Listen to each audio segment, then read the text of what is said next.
Sonic Talk podcast, episode 125, where we will be celebrating by announcing the next new major Sonic game. Which next new major Sonic game will you be announcing today, Knuckles87? Sonic Blitz. Cool. What Sonic Blitz? It's a game where you make blintzes. Ooh, sounds tasty. Savory or sweet? Yeah. Savory. I'm a sweet man myself. Shigs, what Sonic game will you be announcing tonight? Sonic's Ultimate Crossword Challenge. Cool. Can you switch it to a word search mode? Is that optional? No. Do I have to subscribe to the New York Times to play this game? Oh yes, yeah, absolutely. You have to have a pretty sure total subscription. IDW. It's $10 a week with microtransactions added, of course. So I can play this and then Wordle and then have an actual day. I am announcing the cancellation of all future Sonic games. We're shifting the series. We're going to go all in on Kid Chameleon. That is our new mascot. And not Psycho Fox? No, Kid Chameleon. Like, the kids today are all going to be about Kid Chameleon. Like, it's the next big thing. Is it because he's a kid who is a chameleon? He's not. He is neither. He is a kid. He's not a chameleon. He just transforms, and hence the comparison to a chameleon. Hey, I'm GX, and we've got Knuckles87 and Shigs here from the Sonic Stadium news team, and yeah, it was a week this week, wasn't it? Wasn't it a week? Yes, Yep. Yes, it was. I had to delay going somewhere because of how much news there was. Okay, yeah, we were gonna get a trailer for what we were expecting going in between the leaks and sort of the general rumors, and I think one of Sonic's Sega's PR individuals was already tweeting something suggesting like, oh, it might be something at State of Play. And we were like, okay, well, yeah, we might get a trailer. And our first look is like, nope, here's everything. Here is freaking everything. What I was expecting was, normally we get a trailer, and then we'll get some screenshots from press and some additional things to report on, like maybe a website with some stuff.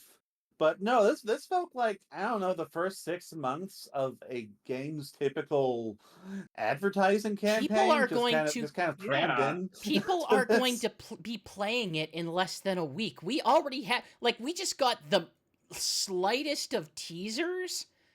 Meanwhile, IGN's already putting up their initial impressions. Like, what? What? Yep. Oh, this is what a strange marketing cycle this is. Like, they had to have been working on this for a while. Like, that's the only explanation. Yeah, that would make sense. And I can only assume that we're probably getting this a lot earlier than we probably thought we were. Because normally these games, I have a strong feeling this. I was gonna say, I have a strong feeling this is spring, November. Go on, Shigs. I have a strong feeling this is spring or early summer, the way things are going. I'm starting to think that we might be seeing this maybe May, or maybe for the Switch launch, depending on whether or not Switch 2 is getting Mario Kart for its launch. Yeah, that's the big question. Can this? Got to assume Sega knows. Come to think of it, could this be a little competitor for Mario Kart 9 on the Switch 2? Yeah, like Mario Kart's gonna sell well, but in terms of actual excitement, I love Mario Kart, but also Mario Kart has been the same Mario Kart that it's been for the last several iterations in terms of what kind of content you will get out of it. And the Sega Mhm. games, say what you will about Team Sonic Racing, all of these games have a much stronger identity to what they are and how they play compared to Mario iteration to Mario iteration. And the prospect of this getting, like, having the transformation stuff back, having this vehicle building aspect in there, having some fine tuning to how they're handling boating and stuff, that sounds more exciting to me than, I don't know, I'm afraid I know everything that's going to be in Mario Kart. I mean, in fairness, like we don't know anything about No, we Mario don't. Kart We 9 don't. beyond We're its going by existence. I'm going entirely by reputation. So, But like I've always like the only Mario Kart I've ever really enjoyed was Mario Kart 8. oh, I've Um, loved most of them. I think I've generally found them to be kind of boring, a little Really? too slow for me. I didn't find the races too thrilling, and the items I felt like took up too were what were way too important for the race. Um, Yeah. Now, arguably, like that, like with the first Sonic and Sega All Stars Racing, like the items were so weak that it was actually really easy for you to just get a lead and never lose it. Something that transformed was among the many things transformed improved over that. Like transformed in my mind is like the the ideal arcade mascot racer. I like it. Right. Okay. I like it. I was going to say before we get too into this, we will be talking more about this in about 15 to 20 minutes. Yeah, yeah. So we Oh, might be right. wanting to move on. I I forgot. just figured I would tantalize people with what's coming up, but no. I forgot we have other stuff to We've talk been about. playing games. We've been Yeah. playing games, and Shigs, you've For got once. the new old hotness. Yeah. If I hadn't had another game on uh list, there would be another, you know, Shig's Cookie Kong corner, but I have another one on here. So, but this Kong is Donkey Kong with Donkey Kong Ah, Country Returns. one of my I favorite Wii got it games. for 45 instead of its 60 on a sale. And yeah, it's still Donkey Kong Country Returns, still great. A little unimpressed for the Switch version because I've been playing this mostly in portable mode on my Switch OLED, and even at 720p, you can tell the textures are a bit flat, and there is no fur shading on this where there is on the regular Wii version. You know, that started it I all. saw some on the Switch version. It was just like it Y- was different. Yeah, it's weird though. Then I hear that the demo version of the game does have fur shading, where this other version doesn't.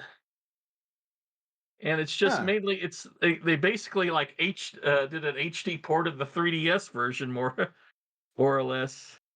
Other than that though, I mean it plays just fine on the Switch. 60 frames per second at all times. Not having any issues there. The controls are solid. And yeah, it's just the same old Donkey Kong Country goodness. And I was just kind of in the mood for it after Well, that's watching good. videos of people doing the Donkey Kong Country ride at Universal Studios Japan.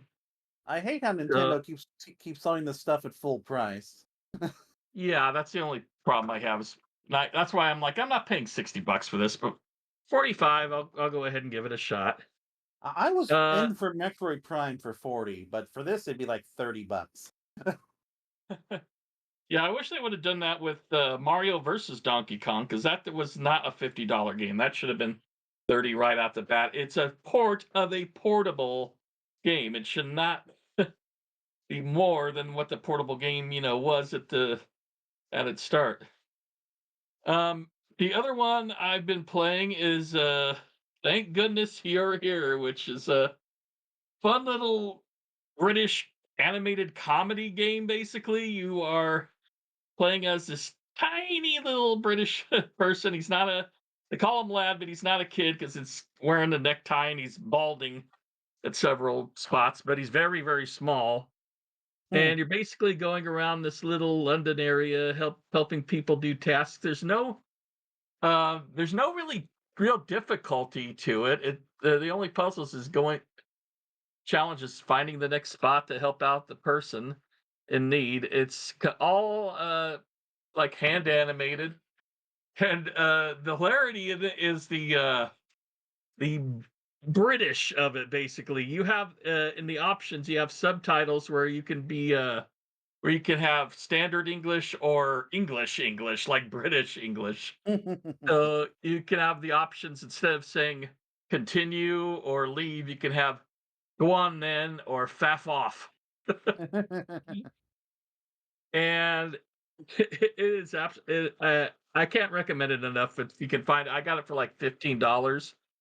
And basically, you get to little situations like, well, this one guy's got his hand in the grate, and you have to find a way to get him out. But in the meantime, you're doing these like little odd jobs of mowing this person's lawn and shredding these one of these two flowers that are in love. I saw And some footage of that. It looked funny. yeah, it is pretty comical. You also, like I said, if you got a good sense of humor about British shows, I think you'll really enjoy it. And the challenge, there's not like any real challenge to it. You're just going through the motions basically through the entire game. You're not gonna. It's a game where if you wanted to sit down for 3 to 4 hours, you could probably beat the whole game in one go. But you'll have a Hmm. fun time doing it. Yeah, that's kind of my experience. Like it's an adventure game, but it's not really built around solving puzzles. It's mostly built around just explore the space and interact with all the things that you can reasonably interact with and get a joke out of it. There was kind of like a Yeah, if you explore enough, you'll keep the story going, and there's always something funny around the next yeah, corner. Just keep slapping everything. Controls are so simple. You have jump and slap, and you just slap people to get the next yeah, thing out of them. there's a genre of adventure game that I think kind of fell out of vogue. That's just sort of click on things and watch things happen. And I kind of put things like Virtual Springfield and the putt putt games and Oh stuff man, I like love that. that. That this feels like spiritually in line with. You have agency, but it's mostly about hey, just experience the jokes that we've written into this compacted space. Hmm. Uh, That's something that kind of has been low key something I'm a little interested in, but just haven't had the time for. Yeah, Saber Cyborg in chat references Sam and Max. Like it's not that far removed from Sam and Max, though Ooh, I love Sam and the Max. Telltale ones definitely were. I have not played the classic one, but the Telltale ones had a lot of click on things and watch things happen, but this is much more focused of a game for that. Like A lot of the game can just be like talking to various NPCs and getting reactions and stuff. honestly, that's also what thank goodness you're here is. Like man, there's this one running joke with Bosco that man, I don't remember it. I'm glad we brought it up But then. I think it was like asking him about prices or something. Man, dang it! I thought I remembered it. Then like try to recall it because it wasn't there. Well, what do you remember about some classic SNES games? So yeah, I've been on a bit of a retro kick lately, especially NSO. Like finally, I've started to sit down and play through some stuff on Nintendo's service, and it has been really fun. It's been nice kind of starting to get into these classic platformers that I've been wanting to really get engaged with, but I guess haven't been able to focus on them. I'll be right back. And so like I don't know, I've been watching a lot of like retro videos on YouTube and stuff. A lot of Gaming while I've been doing chores and such. So that's really got me in the mood. And So like I checked out Star Fox 2. I forgot I've actually beaten that before on the SNES Mini. Shorter game than I thought it was, but I know it's built for replay value. Uh, Surprisingly well built 3D action game for the SNES. Like, it's got that early 3D jankiness that you can expect from that kind of game, but like compared to basically anything else from this period, it does play pretty well. And I think if you if and I think if you're just looking for like a quick action arcade fix, you're gonna this is a good thing to spend like 20 or 30 minutes on. But the main thing that I was playing, mostly like while I was waiting for my air conditioner to be repaired over that really hot weekend, um, was Super Mario World. Now, Super Mario World, I've never been a huge fan of 2D Mario. I've never been a huge fan of Super Mario World. Like, the levels have always felt a little, I don't know, limited and lacking and not and undynamic to me compared to, I guess, what I'm used to from some other 16-bit platformers. But it's still a pretty fun time once I finally just been able to like sit down and focus on it. Lots of really great challenging platforming level design, like just sort of thing you'd expect from a classic. Um, and of course, because of how NSO works, that does allow me to kind of get around some of the frustration inherent in games from this era. But it's like, yeah, I know I screwed up, but like, let's just do a quick little rewind and and fix that dumb mistake I made, which did help me. Did help me stick with it. I will confess. um, but kind of helps me engage with the mechanics of it.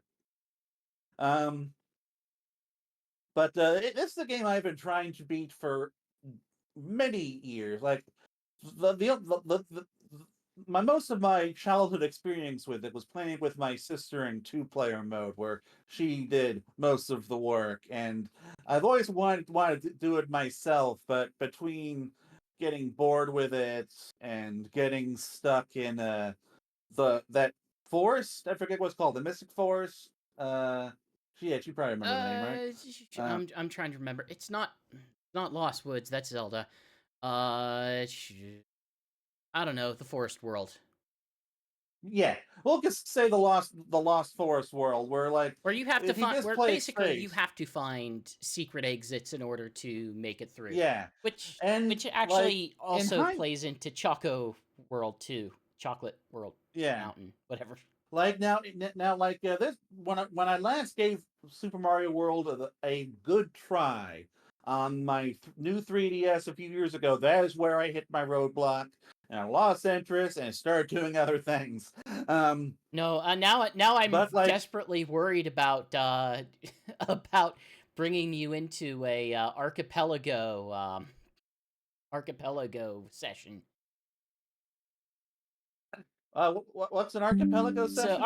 archipelago is a randomizer Oh platform yeah, you're telling me about where that. basically the randomization can be shared across multiple players in multiple games.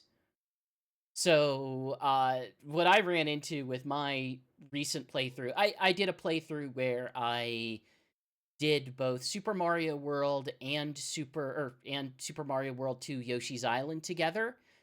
Yeah. And the way Super Mario World works is Mario has a limited number of moves at the start of the game, and you unlock more moves by completing stages and or getting dragon coins, that kind of stuff. Whereas in Yoshi's Island, you don't necessarily get new abilities, but you can increase the number of eggs that you can carry, and you can make Hmm. certain stage features that are that are kind of removed from play exist again. And it was a lot of just trying to go back and forth between them, figuring out like, okay, What can I actually do in this Mario playthrough? Like, how far can I get without having to switch over to the other thing and figuring out that? I'm wondering if you will just find that frustrating.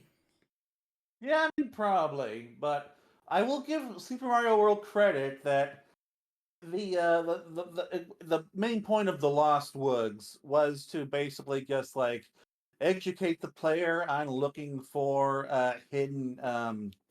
hidden level exits, because every single level in that world has hidden exits. Some of them have hidden And exits that go backwards. and like um and each one takes you to like a different little area, and one actually lets you progress. And I will admit, like, it did do its job, but it also was kind of a frustrating way to learn that. Do you have a lot of I don't know. do you have a lot of experience with Super Mario World? I know I'm at the point where I have a sense of like what all of the things are. So I mean, now I guess I have a decent amount of experience with it. Like, I still don't think I would know where all of the secret exits are, but I at least know how to I at least have an idea of how to look for them. And I have also been advancing through Star Road. I'm at ooh, the point where we're getting to all those levels that are like called I don't know, tubular and cool, or I forget what they're called. Um, do you know what but you get at the end of Special World? no. I guess I'll save that for you then. I do want to. I did eventually stop. I went ahead and I beat Bowser, and I thought, oh, actually, I think I know what we get at the end of Special World. It's that fall level theme, You get right? the fall level theme. You get the Koopas now wear Mario masks. Oh, The what's it called? The piranha plants have a different style. They look like jack-o'-lanterns, and there's just a bunch of other oh yeah, yeah. different I- like stylistic Like changes. NSO like has that version of the game available as like a Oh, special okay. thing, game thing. Neat. Um, And I was under the impression that, like, yeah, I unlocked that once I beat Bowser, right? But then I beat Bowser, and all I could do was reset the game. Um, and so I had to. I let Iggy live the first time, so I had to go back and kill Iggy, because Had I to. didn't want to leave him alive to get revenge on me. Um, but I yeah, have like, I I have had a bad fun news time. about Iggy. Iggy has survived. He will come back to get revenge. Super Mario World insists that Mario is murdering all of these people. Like, I read those story sequences. They're all like, yeah, they're dead. I have They bad like news use about their. Bowser. Bowser will return. Oh yeah, but Bowser was like at the end credit thing, so of course he'd survive. Um, I'm but like, imagining this world that Knuckles lives in right now, where basically there was Super Mario World, and then there were no Mario games afterwards. It just completely I ended mean, as a there was series. Yoshi's Island. Well, Yoshi's Island is a that's a prequel. prequel, yeah. That's how we learned how Um, he became a turtle murderer. yes, yes.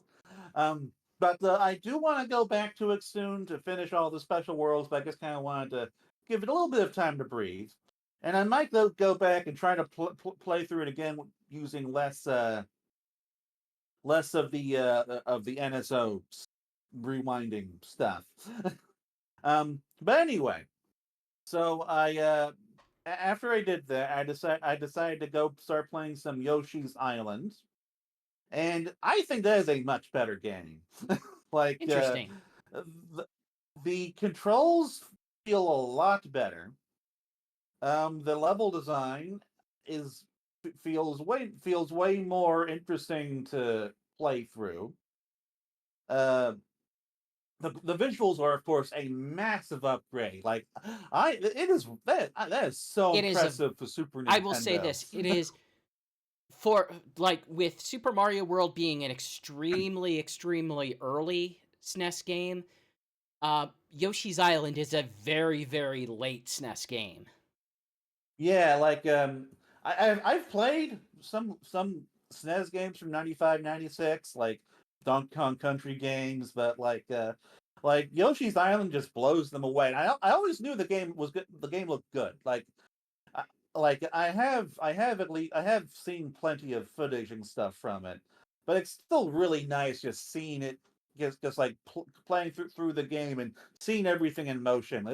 It looks like something that would be right at home on on like a PlayStation or a Saturn. It's interesting. And I know a lot of this. It's interesting to kind of hear you as positive as you are, if only because it's kind of a rather divisive game among the. I ones. know that. I'm aware of that, and I'm here to say the people who don't like it are wrong. It is like There's some valid. it is definitely the better of There's the some Mario valid games. complaints. In my opinion. Like I would say the biggest, most valid complaint is that for the percentage completion, which they really push you to do to get extra stuff, you have to accomplish everything in a single run, whereas Goodfeel, whenever they took a crack at the Yoshi style of games, did a pretty good job resolving that. Like, hey, you can, as long as you get them all through any number of playthroughs, you're good to go. Well, I do know that at the end of at the end of a stage, you do get scored depending on what you've been able to collect. Yeah. Which, of course, encourages me to collect the things, especially the flowers, because those are most of your points, and those also get you I think a better chance of getting a bonus game Yeah. at the end of a level. Indeed. But like, okay, so like it's got better visuals. Yoshi feels better to control. He has the butt stomp, which I enjoy doing. People also tend to take issue and- with the egg throwing mechanic and the way that it just sort of goes back and forth and back and forth. It's I don't say that as someone whom it bothers. I rather like Yoshi's Island as well, but just as devil's advocate. Oh, I've never had a I problem with also the egg enjoy mechanic. the egg throwing, and it also has way better bosses. Like I think there are like 3 types of bosses in Super Mario World that get repeated before you get to Like Bowser at the end. Like I think 4 or 5 if you count Resner. Are those Triceratopses? Yeah. Or Renzor, whichever yeah. it is. But like I don't know, like those that's not an especially fun boss. It's predictable. But like yeah, so like I'm in the mix of it right now, but the bosses are way better to play, and like the collectibles add a whole new dynamic to the level, to the levels as well, and each level has a really unique, fun gimmicks that like Super Mario World like would focus on specific mechanics and stuff, but they didn't feel quite as transformative as what I've seen Yoshi's Island so far. Super Mario World is still very much in alignment with what prior Super Mario games would have been. Yoshi's Island is way more of an explorative game, an exploration game. I don't know. Explorative that is might be not one reason why I enjoy it, oddly enough. But yeah, so I do plan on getting back to that soon. But in the midst of that, right after my AC got fixed, my VM2 unexpectedly came. Apparently, I had been looking at the wrong tracking information. It just kind of arrived out of nowhere a couple days ago, and it's pretty neat. Like I'm still getting used to it. It's not quite as user friendly as I was expecting. Now to go into what a VM2 is, it is the Dreamcast VMU, but it has an SD card for multiple virtual VMUs. It has a backlit screen that is a bit smaller than a regular VMU screen. And it also like has an additional OS on top of the regular VMU OS, so to allow you to like navigate things like virtual VMUs and stuff, and mess with some limited settings, and I am still kind of getting used to it. Like doing messing with the in-game VM, messing with the VMU stuff during a game is not as smooth as I would like it to be. I don't know if I'm doing something wrong, or is that's just a design flaw. But apparently, like, this is something that's mostly made to go with a that works best with something called Open Menu, which is like this special thing made for GDMU, which which I do have, that will where it will like find save files automatically. But the big thing I'm trying to do right now is I'm trying to get all of my VMU saves backed up onto this thing so that I can kind of start leaving my regular VMUs at home. And I'm also trying to play more VMU games. Playing VMU games has always been a bit of a pain in the ass for me because they take up a lot of space, and you can really only have a couple of save files with them, and you need to have you also need to have active CR2032 batteries in the VMU in order to power it on and play the games. In alignment with And most Sega portables, it eats through those batteries pretty quick. yes, like those batteries will typically die in like a couple of weeks, and I just get tired of changing them. And so the only VMU games I've ever really played have been Shadow Adventure 2, which is also the first game I played on this because it's just the most accessible, and like the Skies of Arcadia ship sailing game where you like go like hunting for treasure and stuff in the skies. But unfortunately, the VM2 does not like my primary method of accessing VMU saves, which is this thing called VMU tools. I've kind of used it on Sonic Stadium streams a couple of times, and so I haven't been able to get into the VMU games as much as I'd like to. But I'm looking forward to eventually getting into the weeds of everything and figuring out how the VM2 works, and hopefully smoothing everything out. But until then, like at the very least, I'm looking forward to like making use of all of its functions and in the future. Unfortunately, my big issue right now is that my GDMU appears to be breaking down. It's either that or a bad PSU. I don't know yet. Need to do some troubleshooting. Help me out here. So What are the things we're yeah. talking about? That's it. Oh wait, are we ready to move on to news? I'm saying, what's GDMU? What are we talking about? Oh, I thought I've talked about that on here before. You probably have, but I'm also speaking as the audience everyman. Oh, okay. Well, that is a disc emulator for the Dreamcast. Okay. Where you can basically just load up a whole bunch of games on an SD card and play them through your Dreamcast. And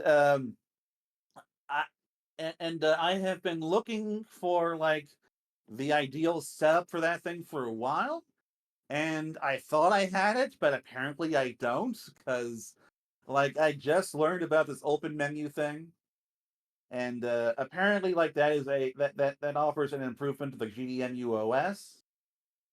So as I'm hoping to get I'm hoping to like implement that soon as well. I'll probably talk about that in the next Sonic Talk or something. Okay. Well, I'm gonna talk about something old and talk about something also old, but probably actually honestly even older, but new to me. I finished TMNT Splintered Fate. Yay! I largely enjoyed it. I had a good time. I got through all of the runs that required to, much like Hades. It's built around, okay, finish your first run, now complete several other runs to basically go up to, I think it was like 8 in order to do, and like at the end of every run, it's like, hey, you've earned another piece of something that was taken from the lair by Mystery Guy. And the last one is, of course, Splinter himself. And yeah, it's fine. It has the feeling of like we designed our ending to kind of hint as like, oh, there might be more content, and sure enough, actually, as I was playing it, they released a first DLC update pack for it that added Casey Jones as a character and a junkyard level to basically, just like it gives you an excuse to fight the punk frogs more more than anything, but Hmm. it adds a little bit of story in like Casey Jones trying to get back his car. It's not bad. It's a pretty good, like, for $5, sure. Like, it adds enough to the game that I think that's worth it for that. But I think I think that just the sour note it left me on was I I was kind of hoping that it would have had a more satisfying ending. Ah. Like Hades, you kind of get a sense of what the buildup is, and it also has the other factor of the weapons in Hades are very different. Like they are dramatically different than one another, and it does feel like your runs have to be differently designed whenever you pick different weapons. Whereas Ninja Turtles, like, a lot of what you're doing is a lot of the weapons feel very similar. It just kind of shifts based on like rate of fire and amount of damage and some special effects that get added, and you can do boosts on that. But by and large, most of the turtles feel the same, and a lot of the builds that you can build towards don't always feel the same, but do kind of build off of the same core ideas.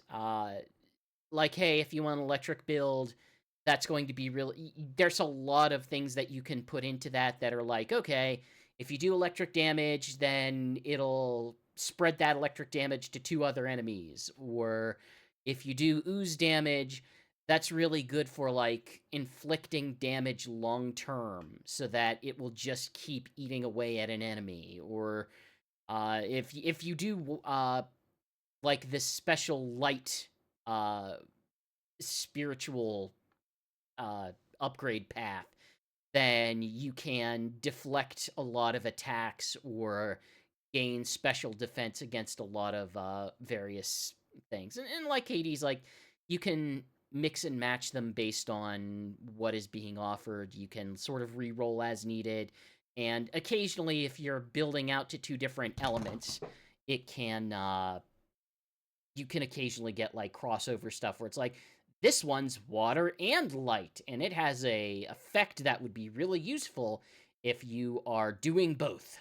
So I had a fun time. I spent a lot of time in it. I got through, I think, an extra ninth just to see if it would do anything else or tell me anything else or have anything else to say. And not really. Like it kind of runs out of, like, the amount of text in Hades is one of the big reasons to go back to Hades again and again and again, because they did put so much in it. Turtles is solid. It's real solid. It just doesn't quite have the same degree of like text and narrative in it, that it's not going to surprise you every run. You're probably going to get everything that the game wants you to see by the end of it. The only other major challenges that I have left is I could go for some of the really high difficulty stuff, where like I try to jump into like, okay, what if I try Shredder hard mode on this, and I got my butt handed to me swiftly and effectively. And to the degree that I am not sure the build I would need to survive this. But but beyond that, like, I defeated most of the other hard mode versions of enemies, and uh touched on almost all of the content that the game has to offer. Yeah, it's good. It's good. I think it's worth the cost that it goes in. I think the DLC is a solid addition that adds a little bit of story and gives you a new region to explore. Uh, I got very few complaints. I just kind of wish that the narrative ending part was a little bit more satisfying. Okay. But a lot of games go through that. I've also been playing Sackboy, A Big Adventure. So Played through that one.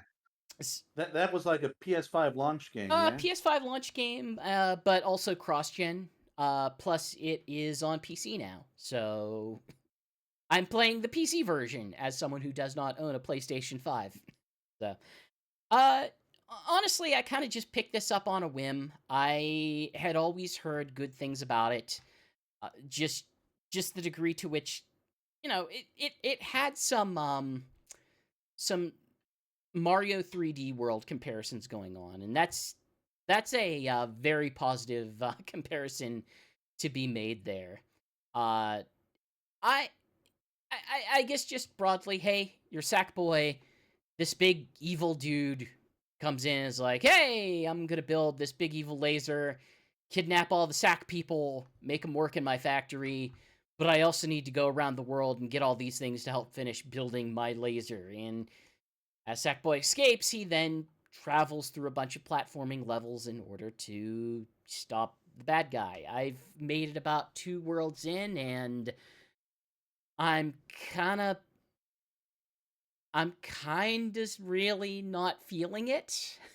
I'm feeling I feel bad saying this because I know a lot of people that I follow and listen to and talk to were really high on it. I've heard great it's things. a very well thought of game, and I really enjoy that one. I think that especially the levels where you got music going in with the music with the level itself. Oh sure, visually it's spectacular. Visually it really leans into what the Little Big Planet games were. You have a lot of background elements that are just like, hey, here's these 2D images that kind of take up physical space as if they're made out of paper cutouts.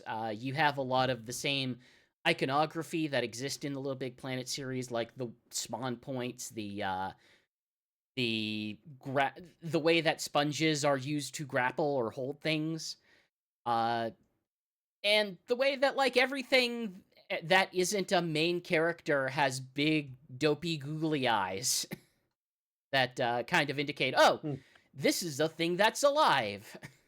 But I think the roughest part for me is at least early on in the game, it feels very plodding. Like Sackboy himself moves very slow.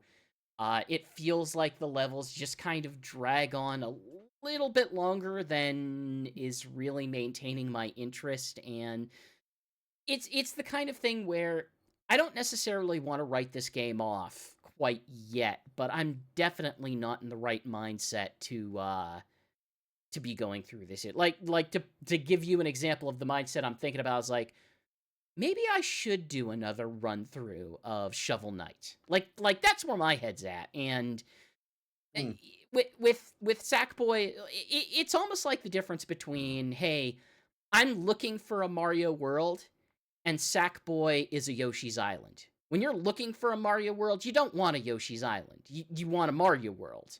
Yeah, but why don't you look for Mario World when you can have Yoshi's Island? Because Mario World's rad. Like Mario World's the straightforward, fast-paced Mario game, and Yoshi's Island, sure, it has its great things, but it's kind of slow. It's kind of plodding. It's exploration driven rather than sort of action driven. I just feel like it's not what I'm looking for right now. So I suspect I'll just go play with Star. I'm just gonna probably sit it out for a little bit, let myself be in a different mind space, and maybe give it another shot in the future. Like it fantastic soundtrack, amazing visuals, and great personality. It even has a handful of really, really solid level ideas, but I've been kind of told that, like, hey, it does some of the Mario things where the most interesting ideas in the game are in the latter half of the game, and I'm kinda not wanting to go through the slow parts to get to the parts that are especially interesting right now. So, like I said, I will probably come back to it at some point, but I'm just not feeling it right now. So, yeah, you know what I am feeling though? You're feeling good. I shockingly I am feeling less anxiety about Sonic Racing CrossWorlds than I was Ooh. not but a week ago. So all the stuff that's come out about it has changed your feelings a little. Uh Look, it looks like they are. This looks like a very high effort project. uh, Oh yeah. I think what did it for me is knowing that the team involved in making it does have the racing game chops, we'll say, or at least has Yeah, experience with they're racing Sega's games. arcade racing team. Right, but I think what the issue is, number one, no Sega racing games have really hit the US. Sega internally developed racing games have hit the US in more than a decade? Maybe like I don't know, like I think some of the arcade games may have maybe available in arcades, but maybe But not, Sega, certainly not widely but available. like I wouldn't say I thought of Sega as like a racing focused publisher since like the Saturn days. Like the Saturn's the last time where I really thought of it, which isn't to say they haven't had racing games since, but to me that's the Oh. heyday I think of it, which is Yeah. at least with Sumo, I kind of understood like, okay, this is a company that has made this kind of game 3 times. I would at least have half an idea of what I'd be getting out of this versus Sega, which Sega has put out racing games, but they haven't put out racing games that I have played. And considering that Yeah, like Initial D I is haven't played anything since I, at least the mid I 2010s I'm from them. going out of order here, but at least with Initial D, that is a series that's built on drifting, and you know what game is really built around drifting really long lengths? The Sonic racing Sonic games. yeah. So Uh, l- and it's like Sumo Digital technically first cut its yeah, chops on Outrun, on porting Outrun yeah, 2. they've done racing games for Sega that aren't Sonic racing games or crossover racing games. They've had that experience, which is why my mindset was like, oh, if it's not Sumo, if it's not Sumo, but like I like there's still part of me that's thinking, hey, I don't know what this is going to be. I don't know if they're going to get right the things that I would need them to get right because bluntly speaking, like these games are probably the most consistently positive I've felt about Sonic games in like in the past 2 decades. Like I feel the Hmm. most consistently positive about these than I could say about any Sonic main series or sub-series. I don't know. I don't know. Shiggs, what's what's your reaction to the core trailer? I had fairly low expectations for this. Not like drastically low, but I mean, we're coming off of Team Sonic Racing, which I think both me and Alex played at E3 when it was first coming out, and it was just, even back then it was just kind of eh. And Yeah, like the I team play never. mechanic, just I didn't like the idea of losing a game while being in first place just because Yeah, my bot I team never wasn't had up to snuff. high opinion of TSR. So coming into this and having another Sonic Racing team with game with CrossWorlds, I'm like, what is that about? Is it just like crossing over different universes and that? And then I see the trailer, and it's doing everything that All Stars Racing Transformed did. Uh, changing the vehicles mid into different terrain. You're doing land, sea, and air again. You're doing different worlds via like Ratchet and Clank Rift Apart. It just got me really hyped for it just on that a minute and a half trailer alone. Knuckles, Um, what I, spoke to you about the trailer? Well, personally, going into this, I had decently good expectations, only because it was called Sonic Racing CrossWorlds, which means that they probably weren't going to have the lame team mechanic, which that would already be a plus for me. But I was certainly not expecting them to basically make this the culmination of every Sonic racing experience of the last 20 years. Like I did not think that they were going to bring back transformations, and the fact that they have has me really excited. And it seems like they've expanded on all this stuff even more, because it's like, we've got transformations back, but we've also got a transformation power up that lets you turn into like a monster truck. We've got airborne. We've got the extreme gear back. Green gear It back, Got yeah. vehicle customizations. It does make one wonder, like, okay, how are they handling the extreme gear? Because I will tell you, there is no doubt in my mind, there is no doubt in my mind whatsoever that this is going to be the first good extreme gear racing game. But yeah, personally, I did come to enjoy Zero Gravity when I was playing it on my Wii U a few years ago. But putting that aside, um, like I'm thinking that maybe with Extreme Gear, since technically it can already Right. fly, it can already hover above land and water, maybe it will just like be a vehicle that doesn't need to transform. Or Well, I mean, or maybe we it's did get, like, at some point, like, could it just be like, hey, it may have slightly different stats and it might have slightly different handling, in the same way that it in my mind it's like, well, Mario Kart has like a bikes. Mario Kart Yeah, bike. Mario Kart has bikes, so Yeah, that is what I was thinking. Um, that like it could just be a separate kind of vehicle that you can race alongside the cars. That, I don't know, maybe you gain maneuverability, but you lose like the weight of the vehicle, so you get knocked around more. Maybe you're more vulnerable to items or something. Like that is one way they could do it, because I don't really see how you could cordon off these into their own part of the game, or like have board only races or anything well, like that. even But they also No, don't seem to be a they've got to play transformation or a power up. similar in control, like but while sure, looking and but that having different feelings, like kind of like a Skylanders character, where you're basically in the same world. They gotta have the same basic type of control while still but that having said, a slightly different feel. even Sonic Riders had multiple formats of like riding thing. Like it Yeah, had like bikes, it it had had hover bikes and skates and shoes. stuff. Yeah. But yeah, Um, but but like Sonic Riders technically did have its own form of drifting that wasn't as good. So nope.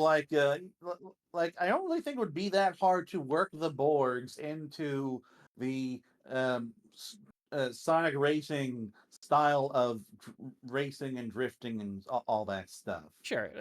Like So it's yeah, not going to have the stuff that I personally find kind of infuriating in Sonic Riders. That I don't mind the idea of the half pipe, but it's the execution of the slipstream half pipe where you basically completely lose control of your character yeah. while you have to drift along. It's like, oh, I don't love that. I don't love the part where you have to spin your stick in order to recharge on these very specific points. Like, no, all that would be out of this, I've I never been imagine. a huge fan of how overly complicated the original game could feel. I just don't think it feels Like good. it, Like, like going into Sonic Riders, I wanted something closer to SSX Tricky, like sure. a snowboarding game but with hoverboards, and instead I got something that just didn't feel nearly as nice. Like, And yeah, with it felt like a AI, it's way more it difficult. almost like in my head it almost felt like just like, hey, you know what really good racing game Sega made at the exact same time? F-Zero. Uh, They made the yeah. new F-Zero game on GameCube. And when you stack those two games together, it's like, well, one of these feels really, really good. It's really hard, it's a pain in the butt, but compared to the other one, like, it stack up. But like, yeah, at the very least, I don't see how they could ruin Borgs in this. Like, because they would have to be so different in order to be bad. Well, it's weird because I almost The original writers, I like free writers as far as controls better compared to the original writers, and that was impossible to turn left on with those Oh things. man, Free Riders was such a mess. Yeah. I I learned that if I bend backwards and just dip my arms, that's the way I could turn left in that game. Mm, I mean the Kinect was a fascinating tool and a terrible game accessory. yes, yes, it was. But yeah, Yeah, I have a collection of them just because they're so cheap to collect now.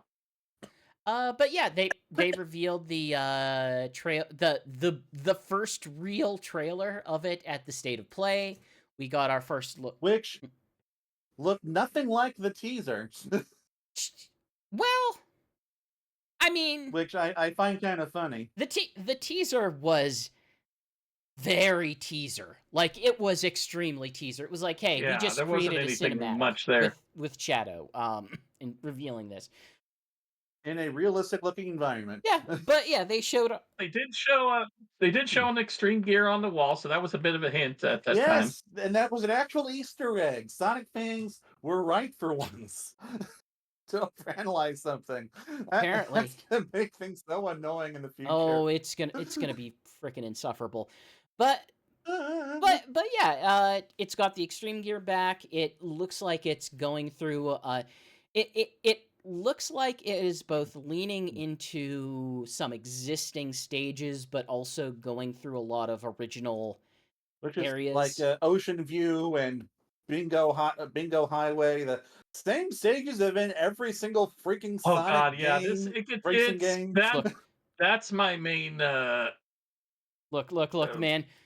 nitpick is that we're getting Seaside Hill and the casino You and can put, but some of these others that we've gotten a million times. let me before. have Roulette Road. You've got to let me have that one. That's the freaking best stage ever. That is the I mean, most look, I don't amazing actually track. Do you care, feel that's 'cause we the have- Rainbow Road of Sonic kart games? Pardon? Do you feel that's the Rainbow Road of Sonic kart Roulette games? Road? No. It's No. I don't want to say Baby Park. That feels too reductive, but it kind of has the same charm of it as like, no, you're just going to be drifting the whole freaking time around all of these crazy bends. Like, look, I don't care that this game has this stuff because it also has like freaking Dinosaur Jungle from Secret Rings. Yeah, they're pulling in from other existing stuff.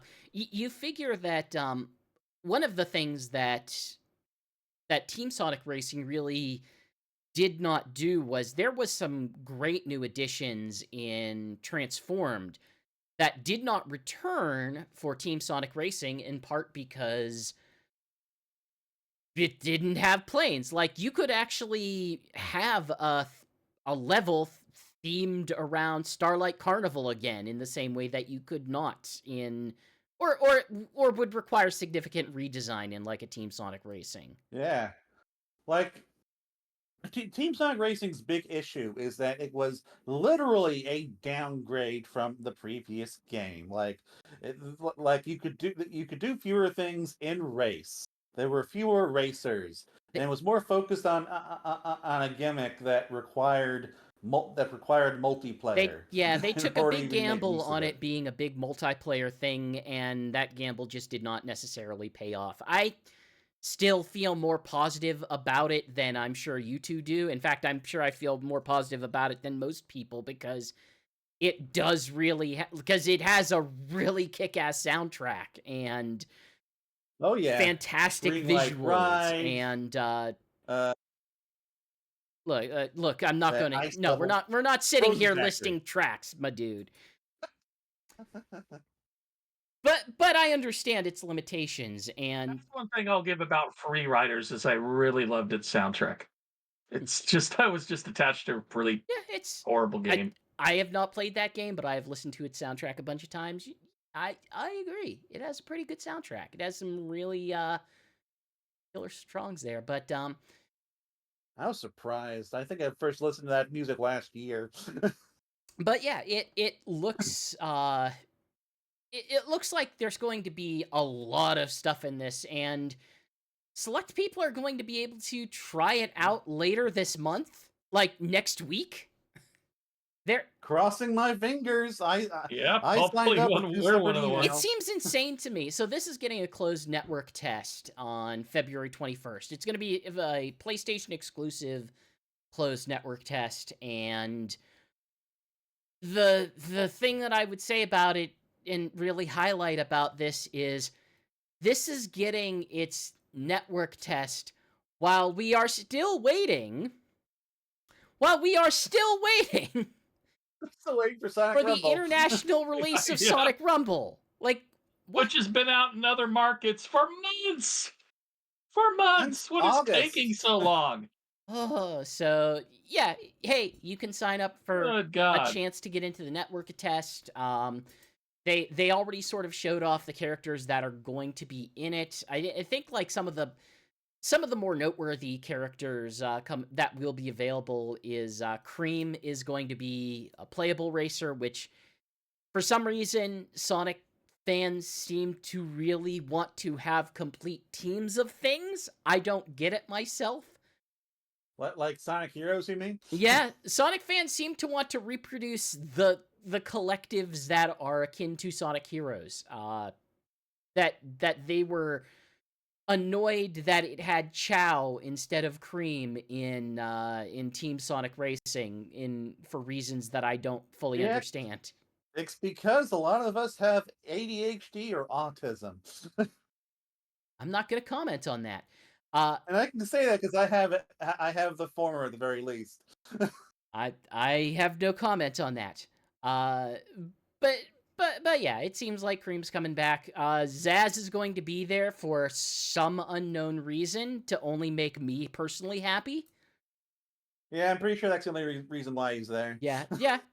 Like When it comes to the Deadly Six, it's Zavik and Zaz that are most popular, so I can understand that. Most popular seems Like- strong.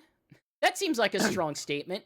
My love of Zaz. The most often used. Often used is a better way to put it. Like they both appear in a lot of the Olympics games. I think Zavik tends to be the boxing dedicated character, and Zaz tends to be table tennis. So I don't know. We've got basically all we've got basically all of the mainstay modern roster in this as like the launch roster. 23 characters, which is already bigger than what we got in Team Sonic Racing. I'll say this. Zaz and Zavik are probably some of the least offensive of the Deadly Six. So maybe that's Yeah, that's a probably. godsend. Like the only one that I don't think it like they're all bad cliches, but well, except for Well, they're a I don't know. cacophony of bad cliches. Every single member. That's I don't what They is are it? the What dollar is store Zaz's bad Bowser. cliche? The angry Cajun man? I I don't think it's spazzy punk rock, dude. I guess, but I would expect like a thick British accent for that. He talks with like a New Orleans accent or something. They are the dollar store Koopalings. That is yes, that is my ongoing description of them. But yeah, it's gonna have a lot of characters. It seems like we have 23 characters that we've been able to glean from like the in-game screens. Yeah. These You characters, mentioned the full like game, between the and the screen. DLC is going to have so many more racers. It's going to be the So most like, racers we've ever had in any of these Sonic racing Well, we don't games. know how many, so yeah. let's not assume like we're gonna get so So many. so But like the website says that the launch roster will be 23 racers, and we were able to like discern who those 23 are from the trailer. Um, and the website also says that that we got a ton more coming after that. And Sega and the Sega press release also says this is going to be the largest roster of any Sonic racing game, which, like, Which is what I just depending said. on whether or not you're counting the All Stars Racing Transform DLC, could like at the very least, more than 33. but we're looking at a Sonic, Tails, Knuckles, Amy, Eggman, most of the ones that you would expect to see that would be returning from Team Sonic Racing. Sadly, it does not look like we are seeing a return of Chow, which Well, hopefully with future DLC. maybe. Yeah, like that's what I want from Chow. I don't want Power this. now a power up. I don't want I'm surprised. I don't want this this piddly little, well, here's a side mode where you can slowly take care of these things and maybe race. No. Put Chow in a mech, put it in a car, make it do give it these robotic augments and just have this tiny little character piloting this nonsense vehicle. That's what I want out of I'm my a little Chow. surprised we got Egg Pawn, but not Chow. Honestly, Egg Pawn is. I'm kind of into Egg Pawn. Egg Pawn kind of tells me, though, that there will probably be much in like Team Sonic Racing or the Riders games. If there is some sort of story campaign, Oh, please! that they will Story probably campaign. make significant use of Egg Pawn for like one purpose or another. I really want a story campaign for this. Sega has generally been good, including some kind of single player in their racing games. Usually, it's been like a mission mode. Yeah, But I really want story mode from TSR to return. I And like in terms of the roster, I'm really happy we're getting Sage in her Giganto car. yeah, that looks real stupid, and I kind of dig it. I kind of dig how stupid it looks. Oh, she dissected the guy. But yeah, it's Sonic, Knuckles, Tails, Amy, Eggman, Jet, Wave, and Storm, Shadow, Rouge, Yes!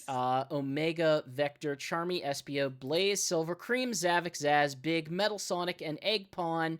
I think you were expecting, and Sage, I think you were suspecting that if there's going to be an extra, like, the first DLC that would make the most sense would be like a classic Sonic. Yeah. Which, yeah, no, it's fitting. We also know that there's going to be a digital deluxe version. It's going to have it's going to have the stuff that ticks me off, like early access, but it'll also have like a season pass. You can get Sonic Prime characters in it, which Yes. Sonic Prime characters. This is gonna have some proper crossover stuff. I called it. that's true. Like I was not I expecting that. technically called both of the but two things in this game. That said, like I don't if it's DLC though. Like I don't know if they're going to like I'm a little lean hard into disappointed that there's- though. Like maybe we'll get Yeah, the I don't know if characters, but I don't know if how that'll be handled in story mode, but my expectation is if we're getting crossovers and then it's like gonna be what I've been saying, where it's like, hey, like we're crossing over time and space, so like all these characters from across time and space and the Sonic universe that we are currently acknowledging will appear. my dude, every time they include Silver and Blaze in a game, they are always crossing over time and space. Let's not get ahead of Yeah, but ourselves. they don't really count. Like if anything indicates proper like time travel in this, it's the fact that Metal Harbor is one of the levels. Well, Metal Harp. So there's definitely some levels that look like they were repurposed out of this out of Transformed, and I will tell you, Metal Harbor looks an awful lot like the what's that Sega arcade jet Some fighter bits of game. it do look like the Yeah, Afterburner level Afterburner. from Transformed, but like a lot of other parks definitely have Metal Harbor looking assets and platforms and stuff, which is how I could tell before they even announced it that it was going to be Metal Harbor. What? And you can even see like Prison Island in the background. I mean, I suspect that it's going to be like a modified version, but also I bet it's going to be at least partially reused because there's I don't know if they're going to flow in the same way that they had like when you think of Team Sonic Racing, it's not merely that the characters were arranged into groupings. It was also that the stages fell into sort of trios of archetypes. Like, hey, Yeah, here's the trio. Here's like a bunch of Green Hill stages. Here's a bunch of casino stages. Here's some ice and lava stages that are sort of like fused together. Here's and that kind of let them beef the track number up. yeah. Well, without having to build more So, assets. sometimes But I don't really. the That desert doesn't one really is look like all that's gonna over be a the place. limitation here. Yeah, but yeah, like I think they could generally reuse some aspects or just kind of group things in certain ways. But if Metal Harbor is a location, like there's different ways that you could reuse existing assets to kind of portray it in certain ways. Like I could tell like right immediately, take the outrun stage and just say, I don't know, it's the Emerald Coast. no, the other one from Sonic Adventure 2. The first one, City Escape. Like just say City Escape. It's on the edge of City Escape. You could the city's like right there. And then you go on the water because it's just San Francisco. So why not? I mean, would that make more sense for Emerald Coast though? I don't know. I don't. I'm kind of tempted to say like no. I see that personally. I see it more as like a City Escape type reinterpretation. But in terms of the starting tracks, there are 24 regular racetracks, and then there are 15 CrossWorlds, which at the end of of your first lap, you will get the person in first place will get the chance to select a CrossWorld, and it will be one of these 15, including the aforementioned Dinosaur Jungle. And then once you leave out of the second lap, then I think there's usually some significant change that could happen on the main track again. So it much like Yeah. Transformed, where Transformed did a lot of crazy stuff where like the stage would morph as you would go through. If you're playing on the Burning Ranger stage, like it would slowly flood and change the paths. If you were on the Skies of Arcadia stage, like eventually Best stage. the ground would fall out and you're just doing flying. The stage will get gradually destroyed by like a ship to ship battle until the entire final track just takes place entirely in the air. Exactly. But it sounds like they're leaning heavy into that, which is a really neat thing to do, and it's the type of thing that I really love Transformed for, and am looking forward to it. I'm trying to think what else we could reasonably cover out of this. Like we talked about the season pass. It's gonna get the digital deluxe. It's gonna get the Sonic Prime stuff. Well, we do have an early preview from IGN, which does indicate that CrossWorlds is going to be closer to Transform than TSR in terms of its controls. I don't know what that means, so I guess All right. I guess in terms of controls, like the one thing that they have added that I find very interesting is the boat has a jump now instead of a drift. Yeah, which that is interesting, because like technically in the old game, like you could you know, go off of waves and do little tricks and Yeah, stuff. and it sounds like it leans a lot harder into that, which is fine because drifting with the boat kind of sucked. Like if I'm being honest, like if there's any weakness in that game, it's like drifting on the boat's not that great. So Well, it's because of the aforementioned waves that like yeah, it sounds like basically it's leaning harder into just the ways that the wakes work and give you more airtime. And like if there's two things to me that define what makes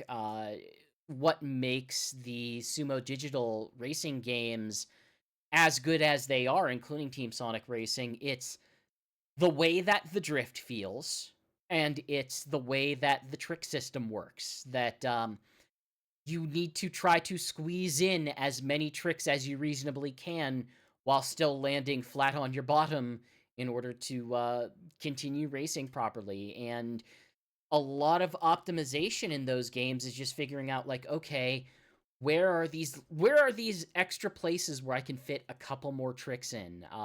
Like Team Sonic Racing, I believe it's Mother's Canyon, where the beginning of the stage starts off on this sort of cliffside. Sorry if I swore on there. I know you guys can probably hear me, but my headphones ran out of juice. It's going to take a sec. Okay, cool. okay. But it starts on this cliffside, and once you get good at that game and its systems, like you can just drive off one of the parts of the cliff so you can fit in an extra trick or two, land, go on the next segment below, get more tricks in, and just try to get as much boost as you can out of that. And I always loved maximizing my tricks. Now, one thing that we haven't touched on yet that's going to be a major new component to the game, well, two things, is the nature of vehicle customization and the gadgets.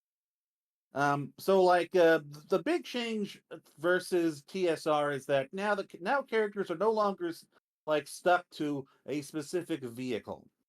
Like you can take, it's gonna be going the Mario Kart 8 route where you can take the parts of any existing vehicle and essentially like did they match them together. Did they say you can use any? Because even Team Sonic. Yes, they did. Okay, that part I must have missed because I know Team Sonic Racing still like you could have conversions on your existing vehicle. They certainly did not show off that though that like hey you can. It was in the PlayStation blog. Okay, gotcha. And but yeah, so like each car like has the tires. It has a front part and a back part. You can like make those parts whatever you want. And so like you can put Shadow the Hedgehog in Amy Rose's car, and I guess I don't know, give him the wheels from Big's car or whatever. Like, and you can also like apply stickers to it, and you can also augment the vehicles further with gadgets that will give you special powers. So like IGN described it like this. Early on, I opted for an ability that allowed me to grab rings from a greater range, which took up a single slot. But later on, I swapped to a pair of 2-slot abilities that would give me a boost when colliding with other racers, while also stealing 10 rings from them to help me reach my top speed sooner. Right. To me, like, works like the comparison that I would make is it seems like spirits or stickers from the Super Smash Brothers series, where you can effectively just you have a set number of spaces that you can slot into, and bigger effects require more slots.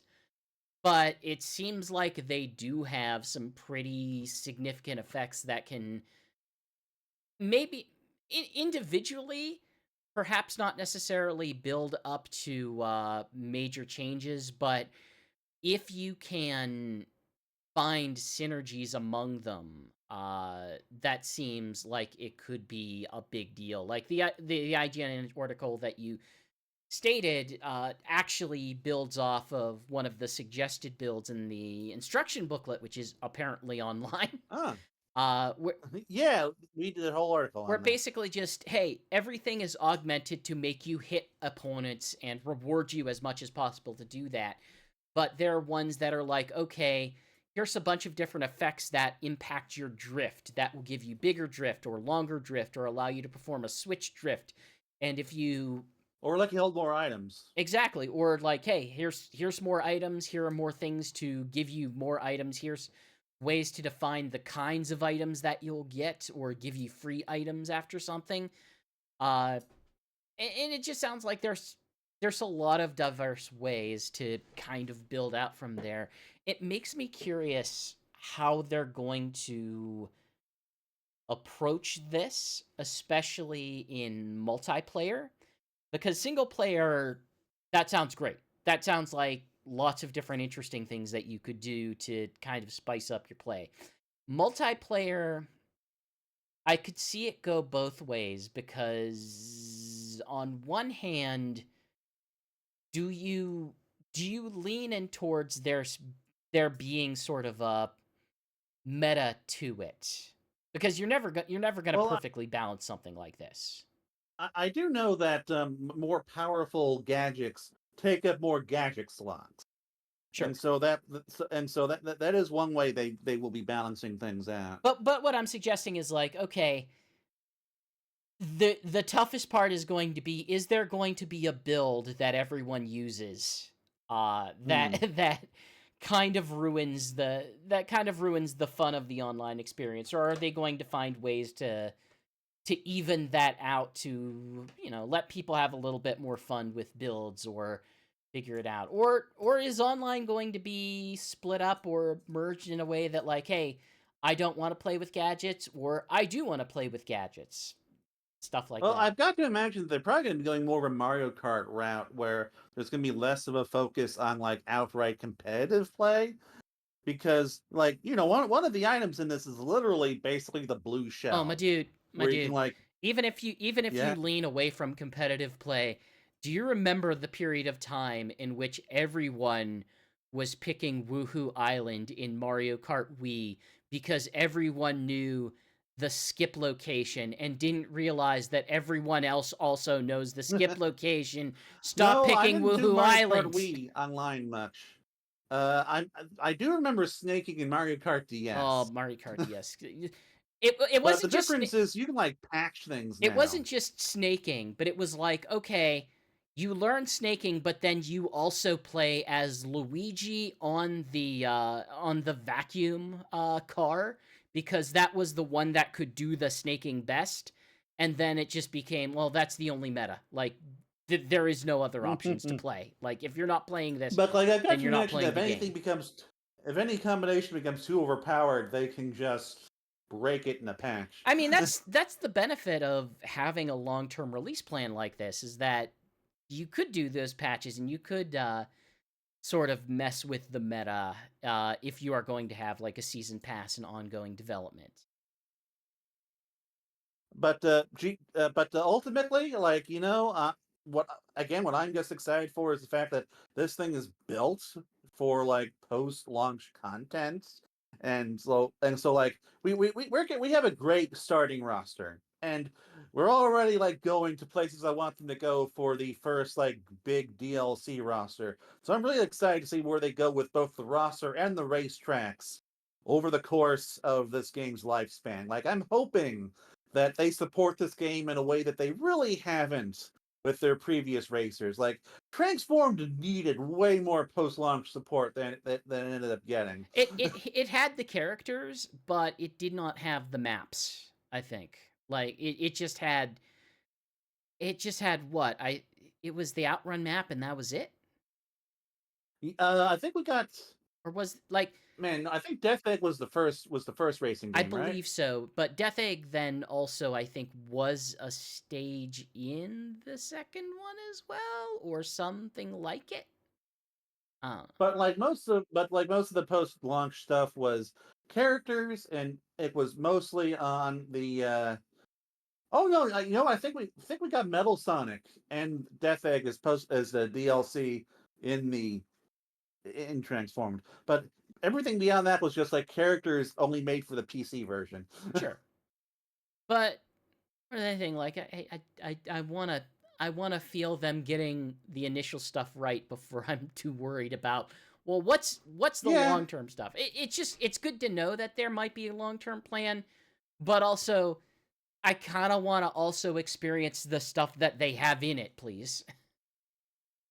Yeah. Like I'm pretty optimistic for this game, that personally. So like, I'm already like looking forward to the long term stuff. I'm hoping this game doesn't crash and burn like TSR did. Well, I mean, so that's kind of the It looks question. like it's got a lot of support behind it. So Well, uh, the big issue is the same possible big issue that Team Sonic Racing had, which is to say, what will be out around its launch? Because if you remember, Team Sonic Racing did not come out in a vacuum. It came out at the same time that a Crash racing game was releasing. One that people have a lot of nostalgia Yeah. for that I don't understand because I think it plays poorly. But Yeah, I was so disappointed when I played that game. oh, and I'm wondering if there's a rush to get this game out before the before Mario Mario Kart. Kart 9, which is already My, yeah, I, is coming out. I've got to assume that Sega probably has an idea of what Nintendo's doing with Mario Kart 8. Like, I would hope that Nintendo has communicated somewhat with them on this Well, stuff. I don't one know. of the things that they are doing is releasing it on Switch. Like maybe it's going to Yeah. be a Switch 2 title. Who knows? It's certainly going to by default be a Switch 2 title because of backwards compatibility, but this is a Switch game. Like they are making a Switch version. They have been explicit in saying everything that it will be on, including specifically explicitly stating, oh, it will work on the Nintendo Switch. It'll work on the Nintendo Switch OLED model. It'll work on the Nintendo Switch Lite. It's like, yeah, of course it will. But you could have just said Switch. But I think the best case scenario for them is to be like, get a Switch 2 version out on launch, yeah, and out on Switch 2's launch, and Mario Kart 8 is like a holiday. Mario Kart 9 is like a holiday title. yeah, it begs the question. They like I'm looking at that and I'm thinking, this reveal isn't for us. This reveal is for their investors. Because if I'm an investor and I'm waiting to see, like, okay, I need to know what's up on how I want to approach this investment long term, what I like seeing is, hey, there's a new piece of hardware, and oh, there's this franchise that sells millions upon millions upon millions of copies across the entire console lifespan, a decade or more. So, yeah, I could see maybe Mario Kart isn't like a launch game because Mario Kart will make bucks, but it'll make bucks regardless of where you release, and you won't My personal necessarily hope is get for Switch 2 to launch with a 3D Mario. I mean, that's what you want for a launch. Is you want something that like the super enthusiasts can get behind. Like that's how we get to Breath of the Wild doing gangbusters. That you have something that the enthusiasts can really sell the system for you. Yeah. But also, I will highlight, hey, you know what game was a Wii U launch title? Sonic and Sega All-Stars Racing Nintendo Transformed. Land? Oh yeah, it was. I got that on the Wii U. I would like take that into like whenever I was riding in like the car of like family or something. I would like on a long trip. I would like take the Wii U, plug it in, play it on the tablet. Yep. I think I hooked up I had a similar experience, but mine was Pokken. I played a lot of Pokken on a very long car trip with a power converter. But yeah, like I'm hoping that Sega can get something like that. One game that wasn't released on Switch. Yeah. I'm That's that's the thing that I've been begging for, and that most of us on this show have been begging for, is like, do something with Transformed. Like, you could port Transformed. It's okay if you port Transformed. You can even take out weird conspiracy theorist Danica Patrick. Like, we're fine with that. She's into lizard people now. We can live without her. Like reskin her racer is like, I don't know, the Sega F1 car or something from that one F1 game, or virtual racing. Well, we had the you had the sentient VMU that drove the Hornet from dang it Saturn Daytona game. USA. Pardon? Daytona Daytona, USA. yes. Forgot Daytona. Forgot it. I don't know. I mean, obviously we have some merch news, some very light merch news. I guess we could touch on, hey, we know who's making it. We said it's the developers of Initial D, the arcade, who are in the same broad division of Sonic Team, but just kind of a step removed from them. So they're like, it's like Division 2, and Division 2 has done a lot of Sonic stuff beyond just the things that Sonic Team has done. I think they've done like port work and emulation work for some of the recent major Sonic games here and there, but they've also done Initial D, and that's a long-running Sega racing has a lot game of people series. excited online. Yeah, because like that's a legendary racing franchise.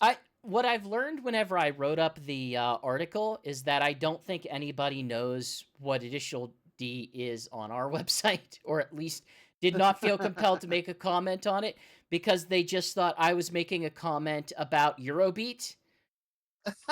And then it just led to a lengthy conversation about Eurobeat. I was like, I was making a joke because Initial D is famous for popularizing Eurobeat as a genre through the medium of anime. It's like, what are we doing? So like Initial D was like a manga about racing, Yeah. and it's also been like a racing arcade franchise that's been running for like 20 years. Sega's been making and, like, has so many save of files these. and stuff. Yeah. Sega's Like, made a lot of these. Like the last one that they made is the current one, as we said, Initial D, the arcade. It came out in 2021, and they are still releasing new content for it. I think either the current or upcoming promo is that they're going to have, I guess, some sort of Hatsune Miku Project Diva crossover stuff. I don't know. Sure. I do know that they do like events and stuff. Like it's a mobile game. Oh yeah. Yeah, I mean, that's kind of the nature of Japanese arcade games these days, is that they're all games as service. They all ping a server somewhere, and the games just run in a connected way like that. But I personally only had like one opportunity to play Initial D. Mhm. It was like 20 years ago at my childhood arcade place a few years before they closed, and I don't even remember it. I don't think I've ever seen one at a round one, but I should really make a trip to a round one and check it out. Or just play a bunch of Japanese music games. Both of those plans are pretty good. We have our first merch for it. Yeah. For the game? Which Question mark? Which is like the logo and the key art on a bunch of stuff. Yeah, it's the most. It was the weirdest thing, because all the comments, the comments that I saw, I was like, "This is so cool! I like this." Is like, dude, they just took the key art and they put it on a generic shirt. This is literally print on demand. Much. Like, and you can also have it put on get it on a tumbler. You can get it on a tumbler. You can get it on some sort of phone case. I don't remember. Probably iPod, because that's the one that you probably make it for. It's basically, hey, Amazon has a print-on-demand service. Companies can be like, these are the designs that we want to have on our store, that we want to make available for print-on-demand, and you can buy it for print-on-demand. Like, the Sonic series has a bunch of demands for other stuff that you can do if you want. So I'll hold off for when they get like Ryo Azuki in the game. I am being asked if this is pre-recorded for some reason. This is not pre-recorded. No. We are live. We are talking to you right now. We can see you through the computer screen. We have Oh, it's eyes re-recorded everywhere. from the future. Also from the past. I don't know where I'm going with this. Hey, do you want Gerald Robotnik as a Sonic 3 movie action figure? Go get Who it. doesn't? Me? I guess we're getting a wave of Sonic 3 additional action figures, and Yeah, including Super Shadow, Knuckles, and Sonic in the Chow mask, which it's funny to me that they're making toys based off of a scene that lasted for like half a second. I mean you'll get that. Like you'll get that from movies Yeah, it is. sometimes. That's Yeah, and very old I made the school, like toy mistake stuff. thinking that was the rare one because I've only saw it once for a while in one store, so I bought it up right away. And then every single store around that store had like a million of them, and now that's the only one they have is Tails and that Chow head. That's weird. And like, That's weird because I made a mistake. I've also only seen that. It's like, is it just not selling well, or is it that they made way too many, thinking that that was going to? Did they think they were going to have their minions in the form of Chow heads? I think that's just the one that's not selling well because they don't like kids want Tails. They want no Tails with a Chow head on it. this is the kind of toy that I would see and ignore as a child because, like, no, I want the characters. I don't want the characters with those Chow heads that appear. I want Gerald for 5 Robotnik. seconds. Give me Gerald Robotnik. Gerald Robot. I can't believe we actually have a Gerald Robotnik toy. What do we That have? is just such a funny addition to me. Like that, I think of the idea of a Gerald Robotnik toy, and that's the kind of thing where it's like 2038, and Jakks Pacific has made every possible second-tier character and third-tier character they can possibly identify. It's like we have oh geez, I'm trying to think who's this. We've got like the Marine figure, and we've got the I want Marine. we've got all the Coco figurines, and it's like, well, who else can we possibly make? Gerald Robotnik, sure, why not? The old And man Maria. action figure. Give me the old man. We all want to be the old man, don't we? Eventually. Yeah, it seems. Hey, if you're a collector, go get it. Also, go get a blowtorch. You can get a blowtorch. Talk about even more odd merchandising than Gerald If Robotnik. we're talking about, I saw that on Twitter and was like, man, GX is at least going to comment on this. Then you actually wrote up the article. it's like, hey, do you want the hottest new Sonic merch? Literally? Yeah, you can get a camping blowtorch that has You Sonic. can use this to commit arson. Or like, crisp a creme brulee. I That's guess. probably what it's supposed to be used for. I think it's supposed to be used for starting camping fires. Like, I think that's like the company that makes it is literally just a camping supply company.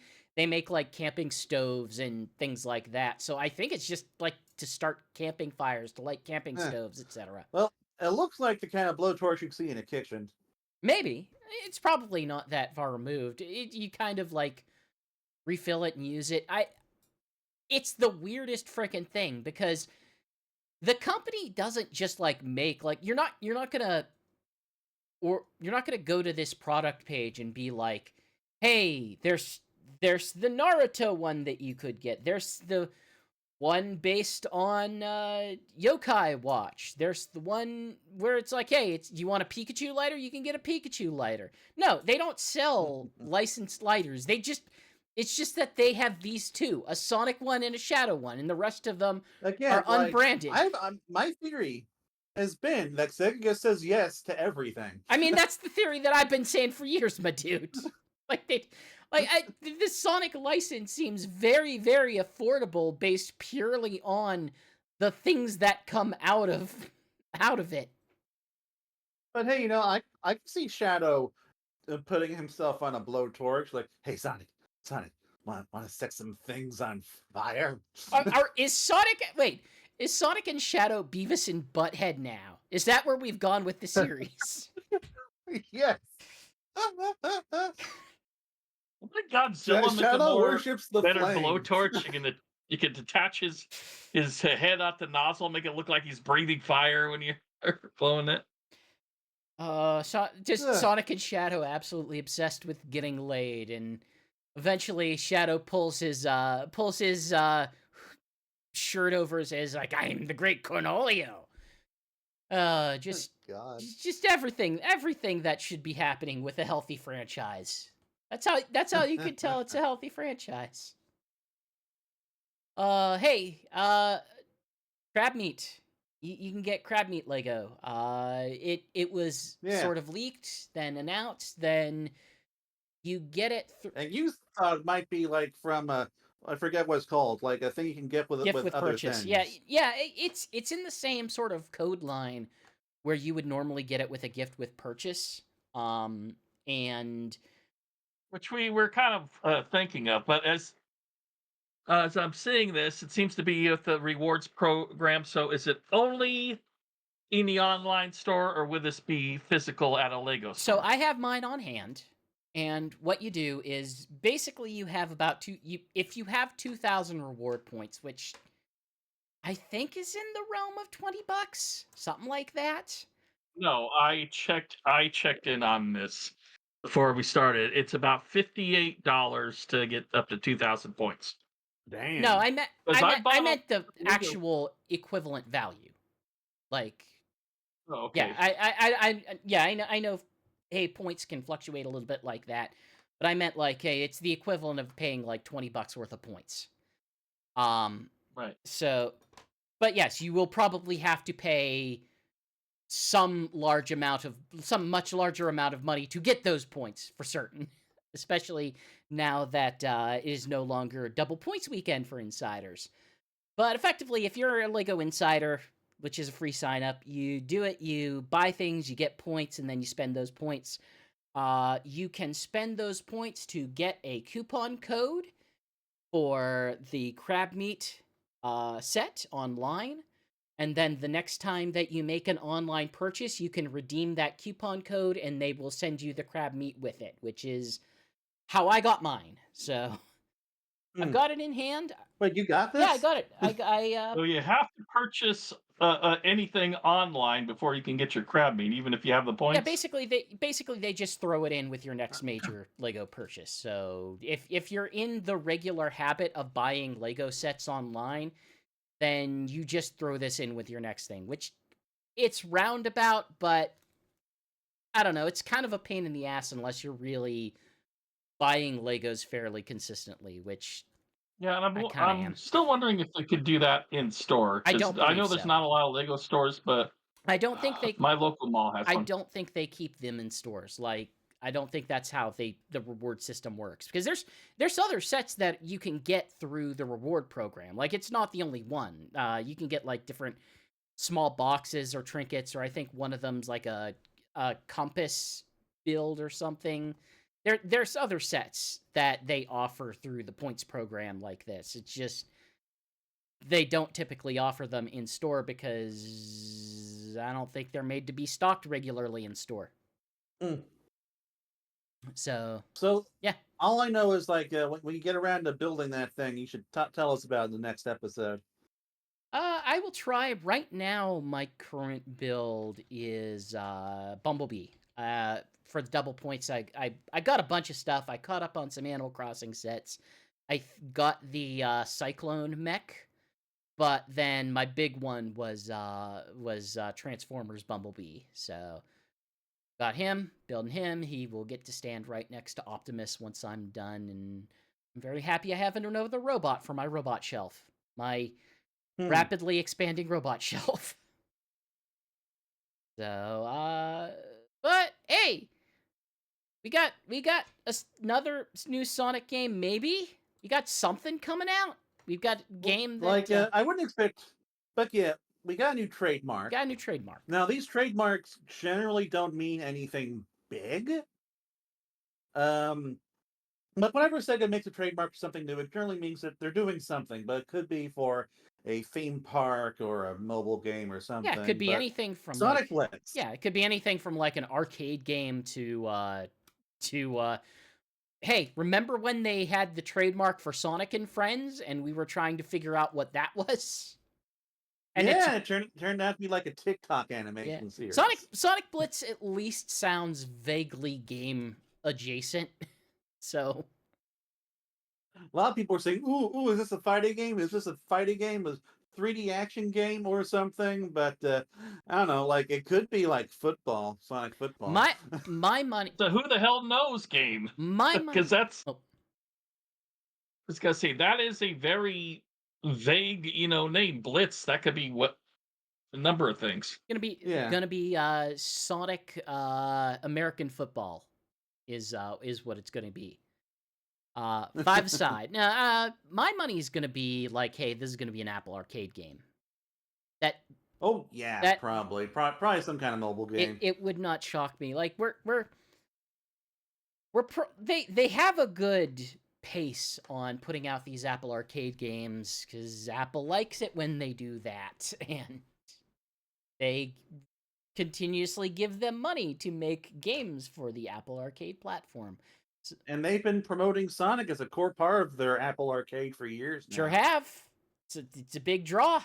Like, you can dislike Apple Arcade for whatever reason we want, but like Apple pays to get these games. They would probably not exist if not for Apple's money. So, quit your belly aching. My money is that it's gonna be like some sort of like amusement park thing, like the Sonic Stadium thing was, and like Sonic Spin Attack will probably end up being, because that's another trademark where we don't know what's going on with that yet.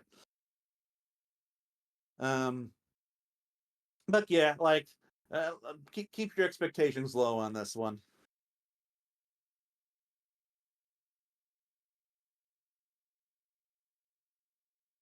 GX? Sorry, I was on mute. Yeah, just as Sega has to keep their expectations somewhat low for their 2025 quarter 3 financials. Yeah. How's that for a segue? It works. Well, at least the Sonic and Shadow Generations have been doing good for Oh them. yeah, Sonic Shadow Yeah. Generations. Not necessarily anything else. Well, so the big impact is, and the joke that I made earlier was, hey, they canceled Football Manager 2025. They started as delaying in it. They're basically saying, hey, we want to make certain changes to it, and we were not able to accomplish it within a reasonable time this year, so we're going to focus on the 2026 version. Football Manager is a big thing for them. Like, that's usually quite a few sales. You can imagine why, because Yeah. it's global football. Like, global football is a big sport, so And honestly, I gotta give them props for not like releasing a buggy mess like EA would have. well, that's kind of one of the pieces of speculation that I've heard, is that basically EA Football Club missed expectations. Like, that's it. There's a lot of people I'm following that are very in a panic about the current state of the game industry for a lot of reasons, especially, especially lack of hiring, lots of firing, but also when football doesn't sell well, that's probably a reason for concern. But by and large, like, hey, if you think of the stuff they had, the big stuff was going to be Sonic and Shadow Generations. It's going to be Metaphor ReFantazio, which is doing very well for them. Sold 1 million units. Sold 1 million units, and I think I did the math to break down. Like, they're saying they sold about 4.8 million units of new games, and we know like 1 million of that goes to Metaphor. We know 2 million of that goes to Sonic X Shadow Generations. So that leaves like another 1.8 split between its other games, which is going to be like Monkey Ball, the SMT5 second version. I'm trying to think what else there was. There wasn't like a whole lot this fiscal year. Like Yakuza was last was there a year. Yakuza game? No, that was last fiscal year. That was a big one. That was Infinite Wealth, but that was early in the year, so it would have still been within last year's fiscal. So, yeah. Hey, patchy slots are down, but yeah. I don't know if you're experiencing this in your respective states. But do you have these big rooms or buildings that they fill with games of skill, heavy air quotes? That Are you talking about gambling games? No, I'm talking about games of skill, air quotes. Okay, well, I've got a lot of. Florida has loads of arcade Yeah. arcade establishments that are, gambling dens. Yeah. Sega's basically started making those kind of ones, and like they right down to the fact that I can recognize some of the ones that they were displaying in their financial report as like, oh, okay. That's how they're making up the patchy slot money, is they're shipping these games of skill over to the US, and the market for them is growing, for better or worse. What if they do the Sonic ring collecting thing like some of the gas station registers around here do? I don't like they don't lean Sonic into their gambling stuff. They really don't lean much of any of their major brands. Like a lot of their major brands for their gaming in a gambling term sense are anime. Like Fist of the North Star is a big one. I think Aruka 7 was one of the ones that they had in development. Like things that are hyper specific to the local market. But I don't think they've done like. I could just imagine a Fist of the North Star slot machine that's just a giant arm with a fist in it. You punch down, and then it goes, "You are already broke." I know Knight's Dream Wheel. There which was like one. We found out through like the trademark thing, ended up being like a patchy slot game, slot machine, Knight's Dream slot machine. But yeah, they played up. Hey, Sonic brand's going strong. We're making a lot of money through our transmedia strategy with them, through big licensing deals, and hey, we're pursuing the same strategy with some other stuff like a Dragon. We've got Angry Birds on Amazon as well. Hey, guess what? They're still making those Detective Conan movies. Every year we get a Detective Conan movie. Still making them. Yeah, I forget Sega TMS is part of under the Sega brand, from what I understand. I am frequently reminded of that because it's like, oh yeah, where's my next Lupin the Third? Where's my next?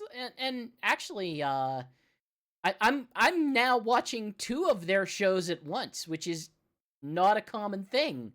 Dr. Stone's newest season has started, and I've been keeping up with Sakamoto Days as well. So they're keeping busy. Wait, latest Dr. Stone TMS wasn't on there. I don't know. One of them was. I don't know if this one was. Anyway, speaking of licensing Sonic out to other companies, we got an odd set of little arcade machines coming out from MyArcade. It's still TMS. Your arcade. Tell me about your arcade, Chigs. Well, MyArcade, that is the name of a company that produces little arcade machines for different licensed brands like Pac-Man and Atari and such. And now they're doing 2 different Sonic machines with several games on them. The little LCD screen. One of them's for some reason got a joystick with a ball on it, like a classic arcade, with one big jump on it, and the other's just your standard little mini arcade machine you might have on your table or that. And these were shown off at CES. The first one that you mentioned, that's like the premium, the premium arcade machine. Yep. It's called the Mighty Player. It's the first of their line of Mighty Player mini cabinets, and it has Sonic 1, Sonic 2, Sonic CD, Spinball, and 3D Blast. And it's gonna sell for $100. Jeez. I don't think I would buy that because if you No. take a look at how big they actually are in comparison to the human hand via some of their promotional shots on their website, these things are very small. You probably would not want to play them in this format. There are better Yeah, formats. probably No. not. Sonic Origins is very accessible right now and frequently on sale. But And Yep. meanwhile, we're getting a smaller one that's $49 and has Sonic 1 and 2. And I think these are both, and they're coming out in July and August, respectively. yep, Yeah, I Like, mean, I have at two least, arcade cabinets at home. I have a Pac-Man arcade cabinet with a few, Namco games, but it's fairly full size and it's easy to play. It's fun to play. Got a big screen. Then I got one of these countercade ones of the Marvel superheroes in that, I'm guessing and that you've gone one hard in on the it's arcade one up then. no just the two ones. That's it. Okay, yeah, But I'm yeah. saying the other one is on a 7-inch screen with the two joysticks and the 6 buttons or 12 buttons all cramped together. And that one I'm already looking to sell because it is not the way to play these games anymore. I have the Marvel collection on my Switch. It is much more comfortable to play it in that form than trying to play it in the old arcade machine form. Yeah, these are like I'm looking at when I'm looking at these, I think yeah, these do play games, but these are more than anything just a piece of shelf candy. Like I love my Astro City Mini, but I also acknowledge like my Astro City Mini's cool because the Astro City Mini looks really cool and I love having it on a shelf.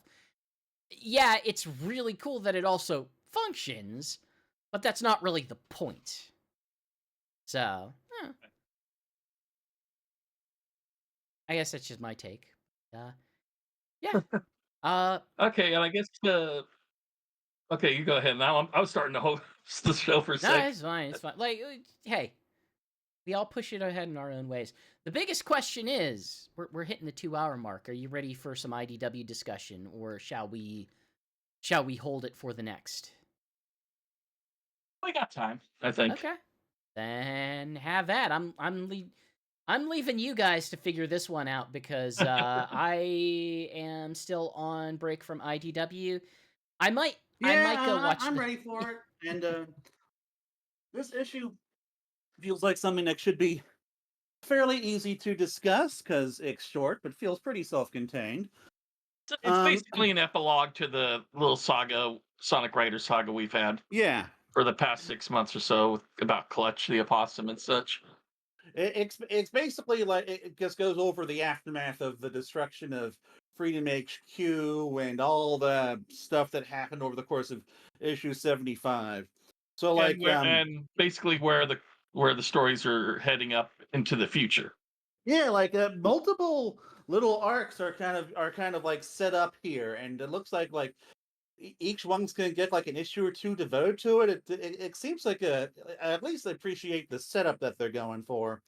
And Sonic's one is going to be working with the Chaotix to figure out what's going on with Clutch the Opossum, like what Eggman has planned or what he's up to. Well, hunting him down and stuff where he's at Yeah, and such. It's still because that's a piece of unfinished business from the it arc. still is very funny that we have organized crime, but they do still not want to commit to the idea of there being a set currency in the world, which is odd because what is organized crime generally otherwise about? Like, why else would Clutch be into doing the crimes he's into? And yet, the Well, Chaotix from what I still need to understand, pay rent. some of Eggman's old business and is more old tech to kind of run things in different But parts of the city where Eggman's not around. But there was kind of some funny Sonic Twitter discourse that was about how like Sonic wouldn't say words like gumshoes, and he wouldn't care about where Clutch is because Sonic doesn't think like that. And it's like, man, you just don't want this guy to be a character at all, do you? I do But love in the any case, little discourse where the Chaotix were accusing him of like working with Eggman to get, and to have that Phantom Rider suit and everything. And Sonic's yeah, like, didn't you guys let him hire you to find out about Metal Sonic? A little nod to Sonic Heroes and that. And he's like, oh yeah, well, never mind. but like I don't know, like we don't get a whole lot of Sonic with the Chaotix, and so it's a fun little interaction we get with them. But certainly the heart of the story is Silver and the I guess the now former um uh, Cutters. Okay, I'll Diamond see, Cutters. before that, we get parts with Tails, Amy, and Blaze and Silver discussing, restoring the restoration and the how the ground's kind of burnt out, but Silver wants to try raising orchards because he finds out he likes apples and stuff. And Yeah, Blaze is saying he admires him for just looking at the positive and just looking forward instead of you know just being all grieving over what's happened and everything. But then Silver's got a lot of screen time in this comic because he goes from Blaze and Amy to over to the Diamond Cutters and chats with them for a bit. I'm still disappointed in Lanolin just going ahead and sobbing and apologizing to everyone and how wrong she is and everything. And I thought because the way it was going for several issues, I thought she was going to lead up to being either a villain or an anti-hero in some way. Because I really didn't think they were going to go in I thought that she was direction just with gonna her. be the. it would have I made her I expect more her to be the interesting, I police felt. chief. Like, hey, we need to keep these dang superheroes on a freaking leash, and someone's got to do that. I thought Hand in your I felt badge, that Sonic. Your badge and your gun. that she would have been more unapologetic for what happens. Like, hey, you guys assigned me to be the leader. I did the absolute best I could in that circumstance. And some of them, like Tangle and Sonic themselves, weren't exactly being mature, and they were hiding a lot of stuff from her. For her, just bow down, and sob basically apologize over it. I thought was disappointing for her character.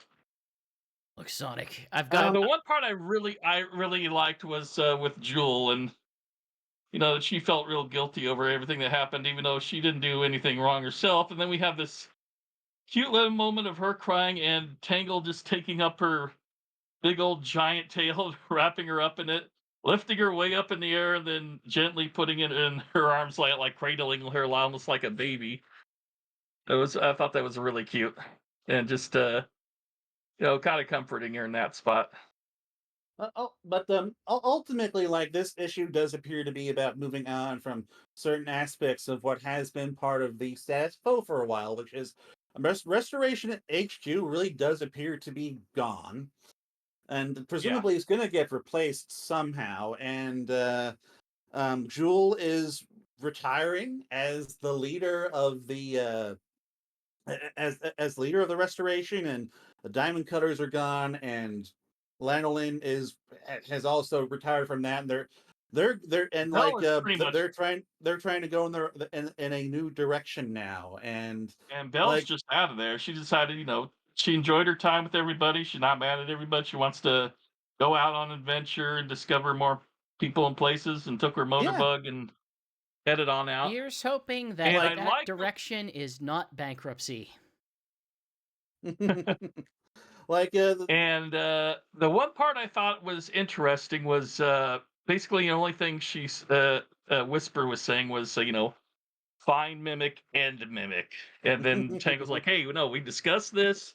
We're going to stop mimic, right? We're just going to stop him. She's like looking at her like, sure, okay. And then she's looking over at Silver. Hey, do you want to help us I'm stop I'm mimic? going to And Silver's stop looking like, Lenny and Carl.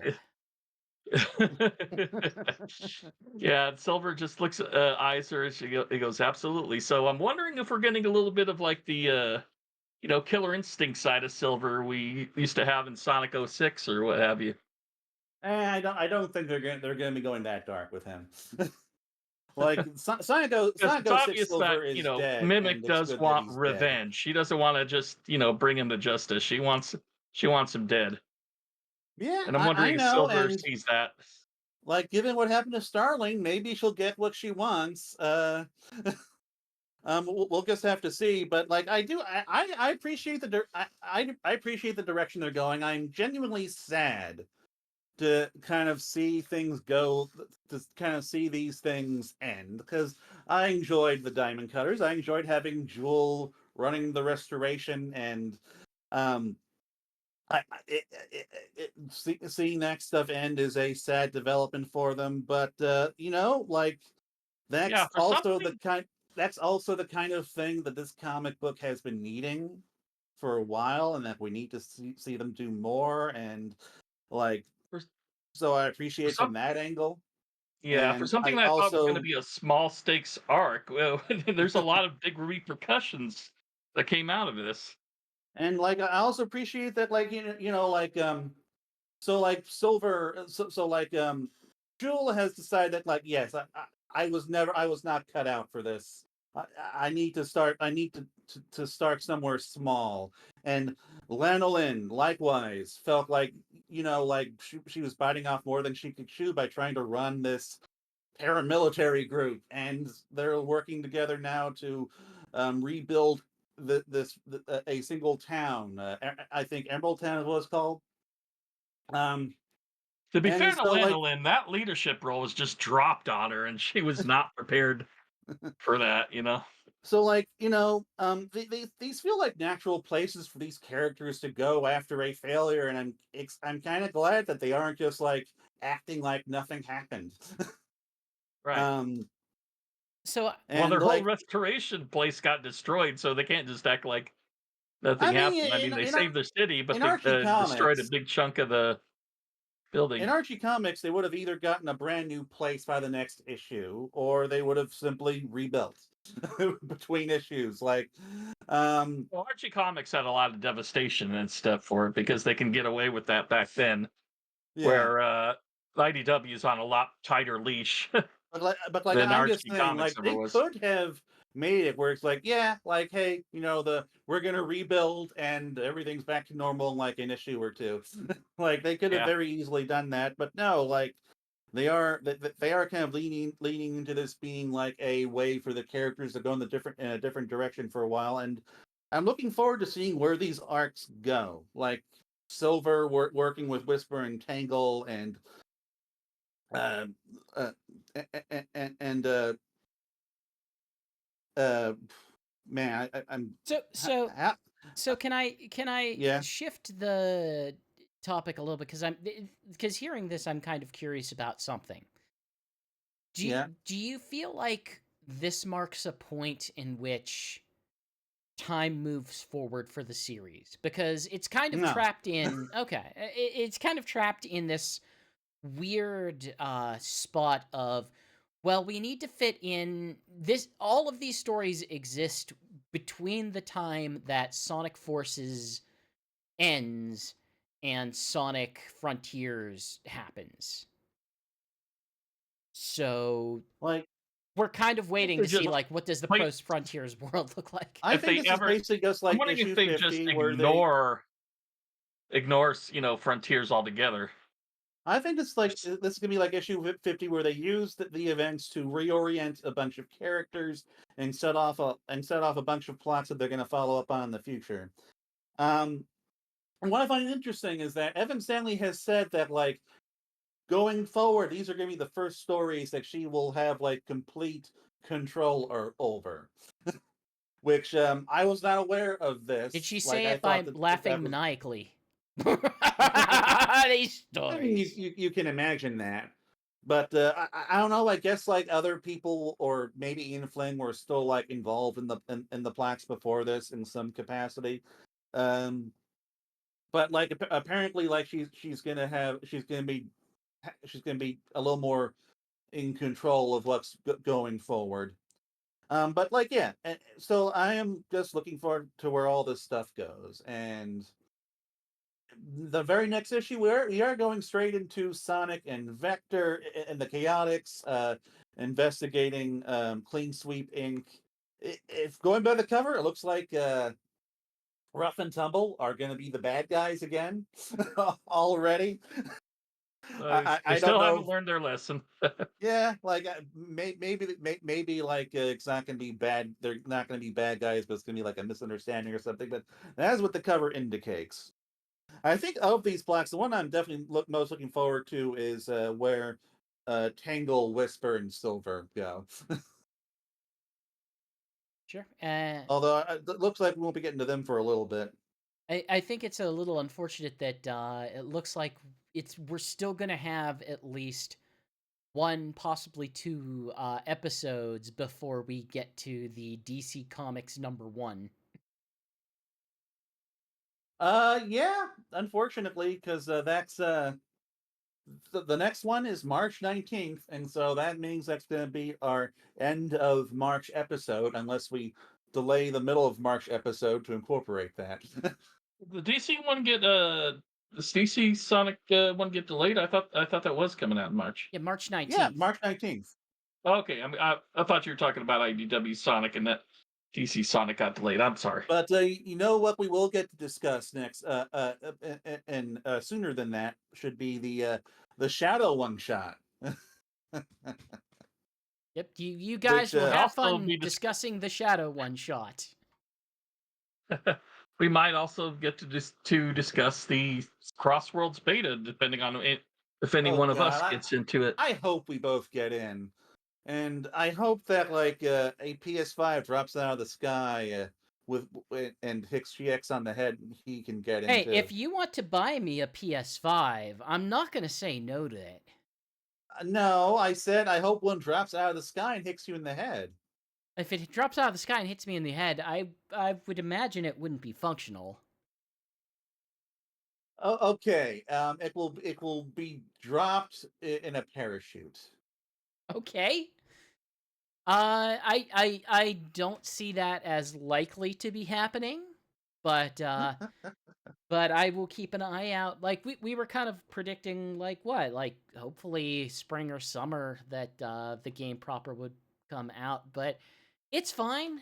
It's fine. I would love to give this one a try, but I'm also not someone to be like, yeah, I need to play this for the one day that it's gonna be available. Like, well, Technically, gonna be like 4 days. yeah, it's gonna be a weekend or something. But I can wait. I've waited this long. I just need it to be freaking good. Like I've had a bad run of stuff for things that should be squarely aimed at me. I think I'm like, what, 1 for 5 so far?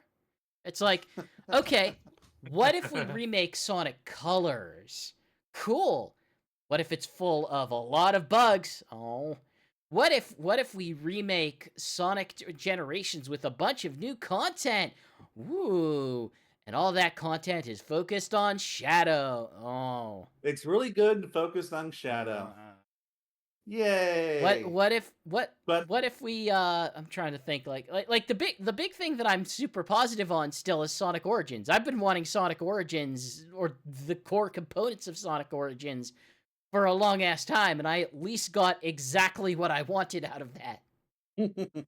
You also got Sonic Prime. That's true, but it's not like Sonic Prime wasn't, hey, this thing will speak specifically to me. Oh, yeah. Like, okay. like I'm looking at like Sonic Frontiers and thinking, I would really, really love an open world platforming game. That sounds really cool. And then I play as like, oh, this is just bad Banjo-Kazooie. I don't. This falls apart like after the first level. Great. That's what I was hoping for. Well, I do hope that CrossWorlds is the start of you liking everything that the rest of us like.